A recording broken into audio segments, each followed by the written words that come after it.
नमस्कार। मैं Pankaj Kumar, assistant professor history, DAV PG college Siwan. मैं आज आप लोगों से Alauddin Khilji's theory of kingship, Alauddin Khilji का राजत्व सिद्धांत पर चर्चा करूंगा। अलाउद्दीन खिलजी ने जलालुद्दीन खिलजी की हत्या कर दिल्ली की गद्दी पर अधिकार किया था, अतः वह छीने हुए राजत्व को जनता की दृष्टि में उचित सिद्ध करना चाहता था। उसका राजत्व जलालुद्दीन खिलजी तथा कैकूबाद के समान मानवीय प्रवृत्तियों पर आधारित नहीं था।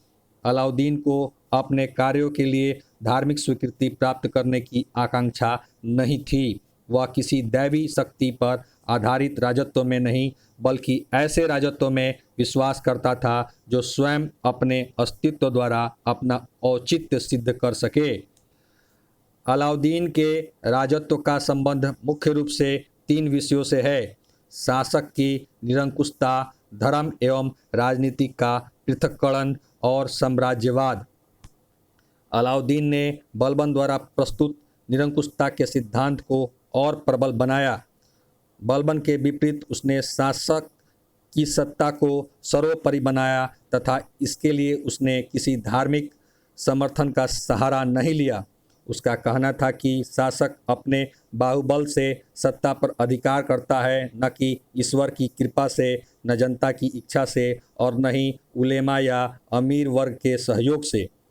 उसके अनुसार प्रजा को सुल्तान की आज्ञा का अनिवार्य रूप से पालन करना चाहिए और उसे यह जानने का प्रयास नहीं करना चाहिए कि सत्ता का स्रोत क्या है।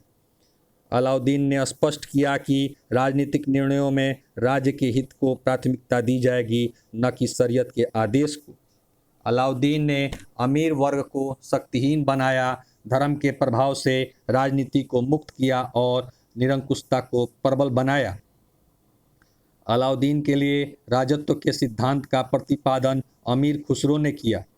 अमीर खुसरो ने शासक की सर्वोच्च उपलब्धि उसकी विजयों को मानते हुए लिखा है कि सूर्य पूर्व से पश्चिम तक धरती को अपनी तलवार की किरणों से आलोकित करता है, उसी प्रकार शासक को भी विजय हासिल करनी चाहिए और उन विजयों को सुरक्षित रखना चाहिए। अलाउद्दीन ने अपने राज्यारोहण के बाद निरंतर विजय प्राप्त की। उसने शासक के कर्तव्यों में राज्य विस्तार को भी अनिवार्य रूप से सम्मिलित किया। अलाउद्दीन को अपने राजत्व को जनता की दृष्टि में पवित्र एवं न्याय संगत बनाना था। उसे जनता द्वारा राजत्व की वैधानिकता को मान्यता दिलाना भी आवश्यक था। धन का उदारतापूर्वक वितरण कर उसने राजत्व को सुरक्षित एवं संगठित कर लिया। अलाउद्दीन ने अपने राजत्व को धर्म के प्रभाव से मुक्त करने का प्रयत्न किया और उसे अधिकाधिक धर्मनिरपेक्ष स्वरूप प्रदान किया। उसने अपने पद के अस्थायित्व के लिए जनमत का समर्थन प्राप्त करना आवश्यक समझा। उसने जन कल्याण को सुल्तान का प्रमुख कर्तव्य माना। धन के उदारतापूर्वक वितरण एवं जनहित के कार्यों से उसने अपने पद को अस्थायित्व तथा शक्ति प्रदान की और वह उसकी वैधानिकता स्थापित करने में सफल रहा। जनता का समर्थन प्राप्त करने के बाद अलाउद्दीन ने अपने प्रतिद्वंदी बन सकने वाले जलाली परिवार के सदस्यों को समाप्त कर दिया तथा मंगोलों से सीमा की रक्षा की। उसके बाद उसने दूसरी विजय प्राप्त की। अलाउद्दीन ने यह निष्कर्ष निकाला कि राज्य में व्याप्त अशांति एवं विद्रोह के चार कारण हैं। पहला, सुल्तान अपनी प्रजा के अच्छे बुरे कार्यों से अनभिज्ञ रहता है। उसने अपनी प्रजा की उपेक्षा की है। दूसरा, मद्यपान की सभाओं में षड्यंत्र रचा जाता है। तीसरा, अमीरों के पारस्परिक सामाजिक और वैवाहिक संबंध जिसके कारण वे एक दूसरे के सहयोगी हो जाते हैं और उन्हें संगठित होने का अवसर मिलता है। चौथा, धन लोगों को उदंड एवं अवज्ञाकारी बना देता है। अतः अलाउद्दीन ने अमीर वर्ग के दमन तथा राज्य में व्याप्त अशांति एवं विद्रोह की समस्या के समाधान हेतु उपाय किए। सर्वप्रथम उसने संपत्ति जब्त करने को प्राथमिकता दी। खालसा भूमि को कृषि योग्य बनाकर राजस्व में वृद्धि की तथा अन्य वित्तीय सुधारों से उनके धन को कम कर दिया। दूसरे, उसने गुप्तचर प्रणाली का संगठन किया जिससे राज्य की सभी गतिविधियों एवं क्रियाकलापों की जानकारी उसे मिलती रहे। तीसरे, उसने दिल्ली में मद्य निषेध कर दिया, जुआ खेलने तथा भांग के सेवन पर भी प्रतिबंध लगा दिया। चौथे, उसने अमीरों के परस्पर मेल जोल एवं उनके समारोहों पर रोक लगा दी। उन पर 3 शर्तें लगा दी। सुल्तान अमीर के धन का उत्तराधिकारी होगा, कोई भी विवाह सुल्तान की आज्ञा के बिना संपन्न नहीं होगा और अमीरों के बाद उनके पुत्र सुल्तान के दास होंगे। इस प्रकार अलाउद्दीन ने अमीरों का दमन कर स्वयं को एक दृढ़ निरंकुश शासक बना लिया।